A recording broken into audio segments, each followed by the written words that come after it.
నమస్కారం. లక్ష్మి చెప్పే కథలకు స్వాగతం. వీణులతో వీక్షించటానికి సిద్ధం కండి.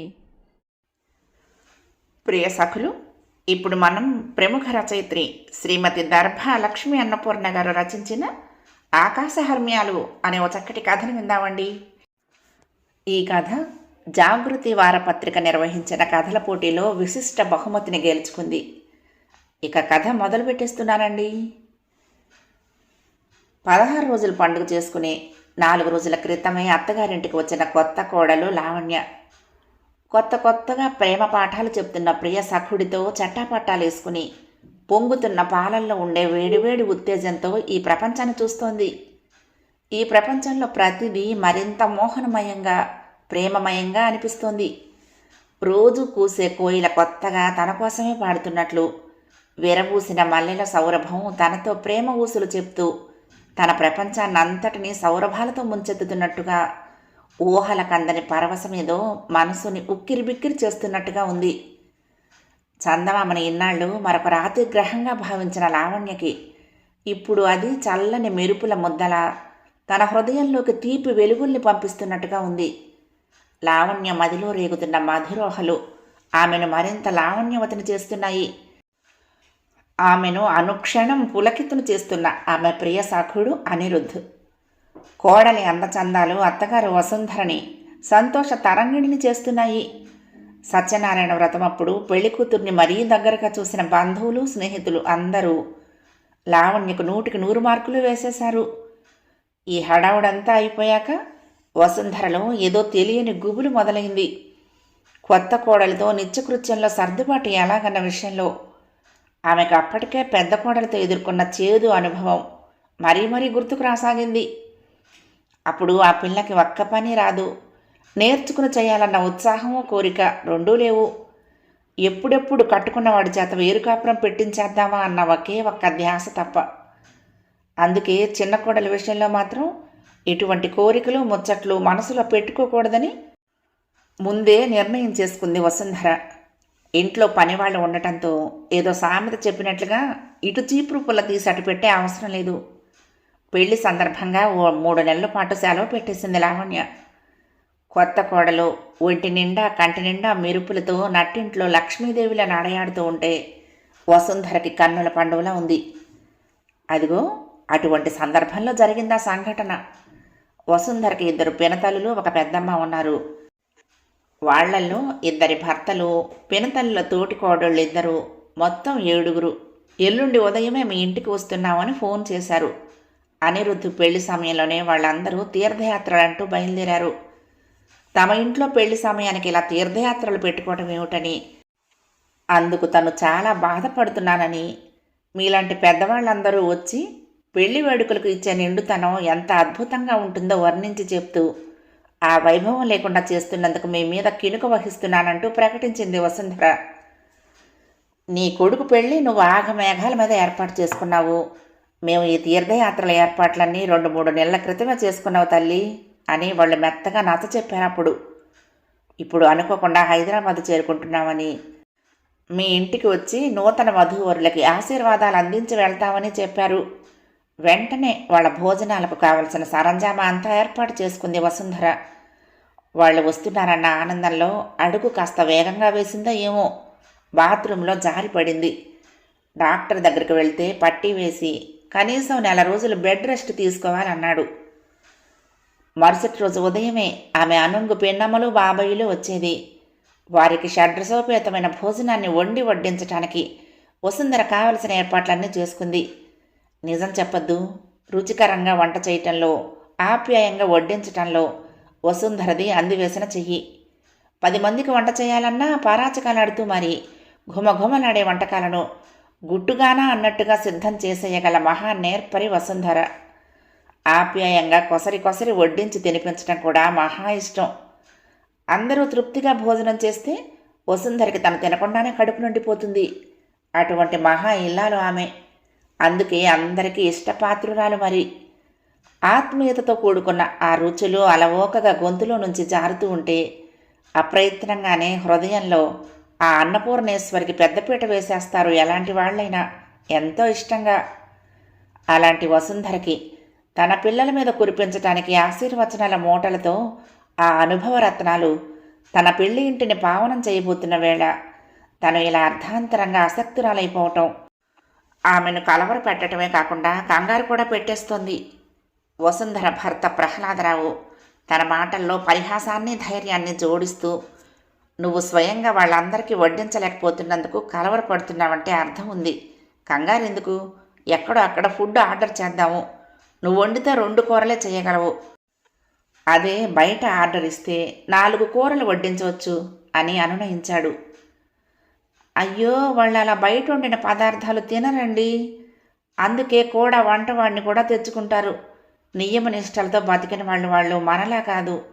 మన ఇంటికి వచ్చి వ్రతభంగం అయిందనిపించుకోవాలా మనం? వసుంధర బాధకి అంతు లేకుండా పోయింది. మరేం చేయమంటావు నన్ను?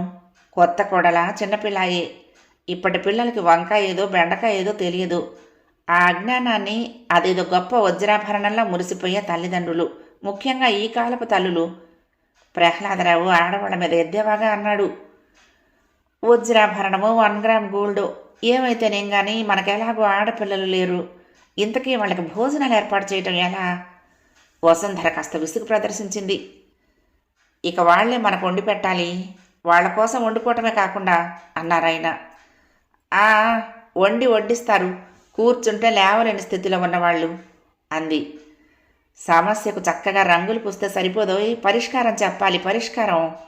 ప్రహ్లాదరావు తమాషాగా చిటికలు వేస్తూ అన్నాడు. నాకేమి తోచావకనే కదా ఈ అఘోరింపంతాను. పోనీ మీరైనా వండి పెడతారేమో అంటే మీకు తినటం తప్ప వండటం రాదు. భర్తకి కొసరి కొసరి వడ్డించే వసుంధర ఇప్పుడు బాధలో చుర్రుమని ఇలా మాటలు వడ్డిస్తుంది. అవునోయ్, నీలాంటి అన్నపూర్ణేశ్వరి భార్యగా దొరికితే తినటం తప్ప వండటం ఎలా వస్తుంది చెప్పు? భార్య మమకారం తలుచుకుంటూ ఒక్క క్షణం మైమరిచిపోయాడు ప్రహ్లాదరావు. మురిపాలు తర్వాత కానీ ముందున్నది కర్తవ్యం. ఏం చేద్దాం చెప్పండి అంది వసుంధర. ప్రహ్లాదరావు ఒక్క క్షణం ఆలోచిస్తున్నట్లుగా మొహం పెట్టి ఆ తర్వాత, వాళ్లే వండుకోవాలి, తప్పదు. కూడా ఉండి కూరలు తరిగివ్వటం అవి దగ్గర నుంచి అన్నీ చేస్తాం, నేను నీ కొడుకు కలిసి. కేవలం ఉడికించే సెక్షన్ మాత్రం వాళ్లది, అంతే భరోసా ఇచ్చాడు ప్రహ్లాదరావు. భర్త మాటలతో వసుంధరకి కాస్త మనసు స్థిమితపడ్డట్టుగా అయ్యింది. మళ్ళీ అంతలోనే దిగులు మేఘాలు కమ్మేశాయి ఆవిడ వదనాకాశాన్ని. మీకు కూరలు తరగటమైనా సవ్యంగా వచ్చునా అని అడిగింది. దుర్యోధనుడి పాత్రలో ఎస్వి రంగారావు బానిసలకింత అహంభావమా అని చేతిని గమ్మత్తుగా తిప్పుతూ అద్భుత నటనను ప్రదర్శించినట్లుగా. నాపై ఇంతటి సందేహమా? ప్రతి మనిషికి కామన్ సెన్స్ అని ఒకటి ఉంటుంది, అది అన్నింటినీ మించిన బ్రహ్మాస్త్రం అన్నాడు. అవునండోయ్, చాలామంది గుడ్డెద్దు చేలో పడినట్లు చేయటానికే ఇష్టపడతారు. మీరు అలా కాదు. వసుంధరకి కాస్త ఎక్కువ నమ్మకం కుదిరింది ఇప్పుడు భర్త మీద. ఎలాగో అలాగా గట్టెక్కేయొచ్చులే అనుకుంది. ఇంతకీ మన కోడలి పిల్ల ఎక్కడికి వెళ్ళినట్లు భర్తను అడిగింది. ఇప్పుడే అలా బజార్లోకి వెళ్ళొస్తామని చెప్పి వెళ్ళారు. అలాగే ఉంటుందిలేండి, వాళ్ళకేం పట్టింది? అయినా అలా అనుకునేందుకు కూడా లేదు. ఇప్పటి పిల్లల తీరే అలా ఉంది. వసుంధర మళ్ళీ తనలో తానే అనుకుంది. చూడ చక్కని పిల్ల దొరికింది, అదే అదృష్టం ఈ రోజుల్ని బట్టి. నలుగురిలోనూ కలిసిపోయే పిల్లలని అందరూ ప్రశంసలు కురిపించి మరీ వెళ్ళారు. పని పాటలదేముంది, ఇష్టమైతే నేర్చుకుంటారు, లేకపోతే లేదు. సంపాదించుకుంటున్నారు, వంట మనుషుల్ని పెట్టుకుంటారు అవసరం వస్తే అనుకుంది. చూద్దాం ఏం జరుగుతుందో. రాత్రి పడుకునే ముందు మర్నాడు వంట రణరంగంలో తామిద్దరూ కత్తులు పట్టవలసిన సంగతి గురించి కొడుకు చెప్పాడు ప్రహ్లాదరావు. వాళ్ళు వచ్చాక, అమ్మా నువ్వేమీ భయపడకు, నేను నాన్నగారు ఉన్నాం కదా, వచ్చిన వాళ్ళకి ఏమీ ఇబ్బంది కలగకుండా నీకు మాట రాకుండా చూసుకుంటావు, సరేనా అంటూ అనిరుద్ధ్ తల్లికి ధైర్యం చెప్పాడు. కొడుకు మాటలతో అమ్మయ్య పర్వాలేదు అనుకుంది వసుంధర. పిల్లల్ని తల్లిదండ్రులు ఎప్పటికీ చిన్నవాళ్లుగానే భావించడం వలన వాళ్ల శక్తియుక్తుల్ని సరిగ్గా అంచనా వేయలేకపోతారు తల్లిదండ్రులు అనుకుంది మనసులో. పడుకునే ముందు లావణ్య అత్తగారి దగ్గరకు వచ్చి, నేనేమైనా చేయగలనా అత్తయ్య గారు వాళ్లకు హెల్ప్ చేయటానికి అని అడిగింది. అలా అడగటంతోనే తెలిసిపోతోంది నీకు ఎంత పని తెలుసునో. అని మురిపంగా మనసులోనే అనుకుని పైకి మాత్రం, నీకింకా ఇటువంటి పనులు తెలియవులేమ్మా, నెమ్మదిగా అలవాటు చేసుకుందువు గాని ఇప్పుడు వాళ్ళ తంటాలేవో వాళ్ళు పడతారులే అంది వసుంధర వాత్సల్యంగా. సరేనని చెప్పి వెళ్ళిపోయింది లావణ్య. పిల్ల మనసు మంచిది, అది చాలు, నెమ్మదిగా తనే నేర్చుకుంటుంది అన్ని పనులు అనుకుంది వసుంధర. ఆ రాత్రి వసుంధరకు నిద్ర పట్టడం లేదు. రేపు వాళ్ళు వచ్చి భోజనాలు చేయటం అయ్యే వరకు తనకి కంటి మీద కునుకు రాదని అర్థమైపోయింది. కళ్ళు మూసుకుని దైవనామస్మరణ చేసుకుంటూ ఉండిపోయింది. తెల్లవారుజామున 4 గంటలు అయ్యేసరికి వంటింట్లో నుండి శబ్దాలు వినిపించడం మొదలైంది. తండ్రి కొడుకులు కూరగాయలతో కుస్తీ పట్టడం మొదలుపెట్టినట్టున్నారు అనుకుంది కించిత్ బాధగా. సమయానికి దేవుడు తనని ఇలా మంచం మీద కొదేశాడు. లేచి వెళ్ళి చూద్దామన్న ఆతృత, ఆరాటం లోపల గడబిడ చేస్తున్నా మంచం మించి లేవలేని స్థితాయే. అటువంటప్పుడు నిశ్శబ్దంగా ఉండటమే తను వాళ్లకు చేయగలిగిన మహోపకారం అనుకుని మిన్నకుండిపోయింది వసుంధర. 3 మాటలు వినిపిస్తున్నాయి వంటగదిలో నుండి. పాపం లావణ్య కూడా లేచినట్టుంది అనుకుంది సంతోషంగా. కూరలు తరుగుతున్నట్లున్నారు. టక్ టక్ మన్న చాకుల శబ్దాలు. వీళ్ళన్నీ తరిగి పెట్టి ఉంచితే వాళ్ళు స్టవ్ మీద చేయవలసిన పనులు చూసుకుంటారు. అయ్యో, పెద్దవాళ్ళని కష్టపెట్టాల్సి వస్తుంది ఏమిటో. మళ్ళీ వసుంధరను విచారం ఆవహించేసింది. ఆ దేవుడు ఇంకొక 2 రోజుల తర్వాత తన కాలు విరగ్గొట్టకూడదు అనిపించింది. ఏం కూరలు తరిగారో, ఎలా తరిగారో మధ్యలో వచ్చి చూపించవచ్చు కదా అని ఆత్రంగా అనుకుంది. కానీ వాళ్ళు సరిగ్గా తరగకపోతే తన మనసంతా పాడైపోతుంది. అప్పుడు చేయగలిగిందేమీ లేనప్పుడు నోరు మూసుకొని కూర్చోవటం ఉత్తమం అన్న నిర్ధారణకు వచ్చేసింది వసుంధర. అప్పుడు నెమ్మదిగా కునుకు పట్టింది. 1 గంట తర్వాత మెలకు వచ్చేసరికి పోపుల ఘుమఘుమలు, చూయి చూయమన్న శబ్దాలు వినిపిస్తూ ఉంటే, ఇదేమిటి, వీళ్ళు వంట కూడా కానిచ్చేస్తున్నారా ఏమిటి అన్న సంభ్రమం ఒక పక్క. అయ్యో రామా, స్నానం చేయకుండానే వంట కానిచ్చేస్తున్నారా ఏమిటి కర్మ, అడగరు పెట్టరు అనుకుంటూ కొడుకుని భర్తని పిలిచింది. పిలిచిన ఆ తీరులో ఇద్దరు ఆఘమేఘాల మీద వచ్చి తన ఎదురుగా హాజరు కావాలన్న ఆదేశం ఉంది. ప్రహ్లాదరావు గారు ముందుగా ఆమె ముందు ప్రత్యక్షమయ్యారు. ఒంటి చుట్టూ అటు ఇటు దులుపుకుంటూ ఉంటే, ఏమైందండి అంది వసుంధర. మేగడ తునకలు ఒంటి నిండా అంటుకుపోయినట్టుంటేను అన్నాడు. అప్పటికే భర్త నుదుటిన విరాజిల్లుతున్న కుంకుమ బొట్టు తన సందేహాన్ని తీర్చేయటంతో చిన్నగా నవ్వేస్తూ, సరేలేండి, మీ వేళాకోళం, మేగడ తునకలు కాదు, చిన్న చిన్న బాణాలు అయి ఉంటాయి, సరిగ్గా చూసుకోండి. మీరు స్నానం చేశారో లేదోనన్న సందేహం వచ్చింది నాకు. పోపు వాసనలు, శబ్దాలు వస్తూ ఉంటే హడలిపోయాను అంది. శ్రీమతి గారు, సందేహ నివృత్తి అయిందిగా, మరి ఇక నేను నిష్క్రమించవచ్చునా అడిగాడు. అయినా మీకు చేతకాని పనిని ఇప్పుడు ప్రయోగం చేయటం ఎందుకండి? వాటి రుచి ఎలా ఘోరిస్తుందోనని భయంగా ఉంది నాకు. పెద్దవాళ్ళు, వాళ్ళు వచ్చి చూసుకుంటారులేండి. అన్నీ తరిగి పెట్టి సిద్ధం చేశారుగా. మెత్తగా తన అయిష్టతను వ్యక్తం చేసింది వసుంధర. పోపు ఘుమఘుమలు చెప్పటం లేదుటోయ్, వంట ఎంత బ్రహ్మాండంగా సాగిపోతుందో ప్రహ్లాదరావు ప్రసన్నవదనంతో అన్నాడు. అవుననుకోండి, ఆ ఘుమఘుమలని నిజంగానే కాదనలేకపోయింది వసుంధర. మళ్ళీ కానీ మఠాని ఏమిటి? ప్రాస కుదిరింది కానీ సందర్భం అస్సలు కుదరలేదు. వసుంధర వదనంలో కూడా ప్రసన్నత వెలిగింది. 1 గంట ఆగోయ్, నా ప్రతాపం ఏమిటో చూపిస్తాను. అంత కామన్ సెన్స్ మహిమోయ్, ఎన్నాళ్ళ నుంచి తింటున్నాను. ఈ జగత్తులోని ప్రతి అణువులోనూ ఆ విష్ణు భగవానుడు ఉన్నాడని గ్రహించిన ప్రహ్లాద నామధేయుణ్ణి. రోజు తినే పదార్థాల్లో ఏముంటాయో తెలుసుకోలేను. నరసింహుణ్ణి రాతి స్తంభంలో చూపించిన ప్రహ్లాదుణ్ణి.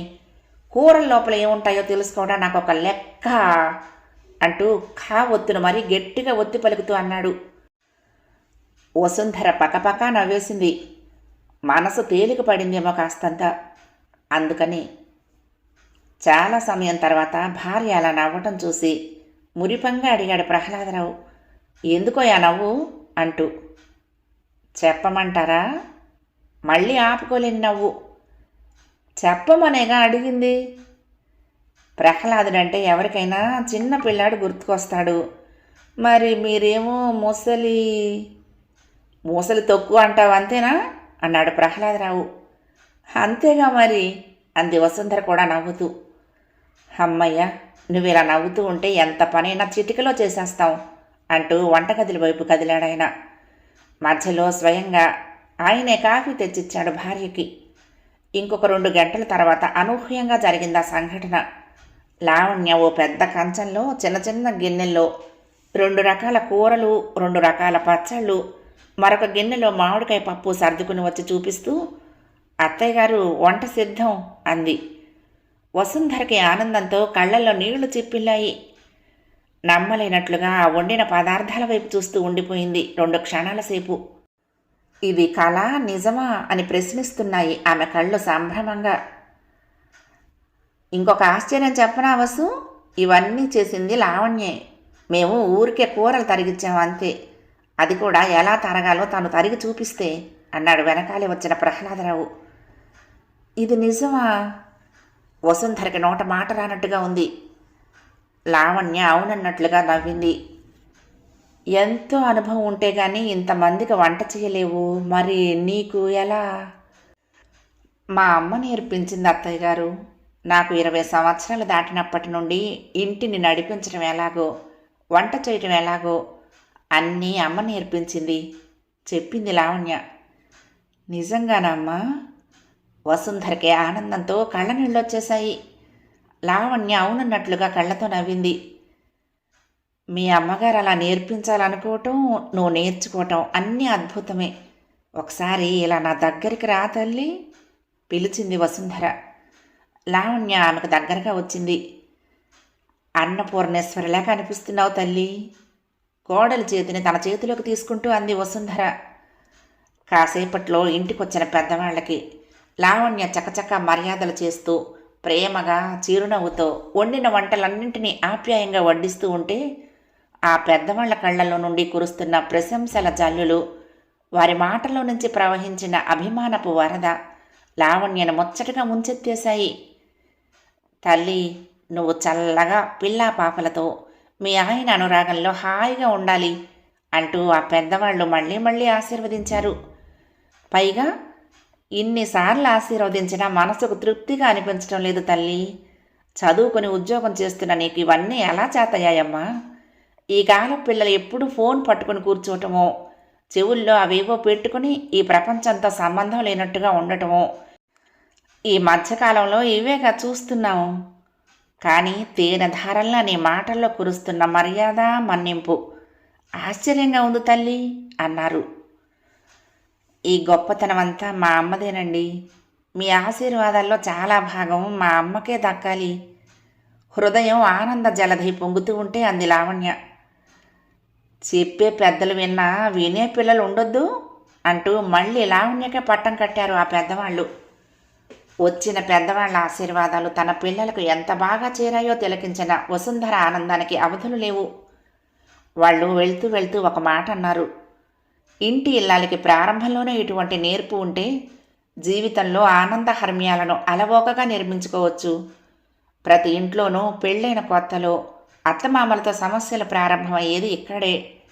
పిల్లలకు పనిచేయటం రానప్పుడు విసుగు పుడుతుంది. ఆ విసుగులో నుంచి ఎడమొహం పెడమొహం ఇలా క్రమంగా గొలుసులా అల్లుకుపోతాయి సమస్యలు. సమస్యలకు పరిష్కారం పనిలో నైపుణ్యతే అన్నారు. వింటున్న వారందరికీ అది అక్షరాల నిజమనిపించింది. ఆ రోజు రాత్రి తల్లికి ఫోన్ చేసిన లావణ్య ఎన్నెన్నో మాటలు, కృతజ్ఞతలు వెల్లువలా చెప్పాలనుకుంది. కానీ దుఃఖం పొంగుకొచ్చింది. తనివి తీరా ఏడ్చేసింది. అటువైపునున్న ఆమె తల్లి భాగ్యలక్ష్మి ఇంకా అత్తగారింటికి వెళ్ళి ఎన్నో రోజులు అవ్వలేదు కదా, ఇంటి మీద బెంకతో ఏడుస్తోందిలే అనుకుంది. ఆవిడ కూతురు దుఃఖం తెప్పరేలేదాకా మౌనంగా ఊరుకుంది. అమ్మా, నేను ఆనందం తట్టుకోలేక ఏడుస్తున్నానమ్మా. నువ్వు నాకు 20 సంవత్సరాలు నిండగానే వంట నేర్చుకోవాలని పట్టుపట్టినప్పుడు నీ మీద కోపం వచ్చేదమ్మా.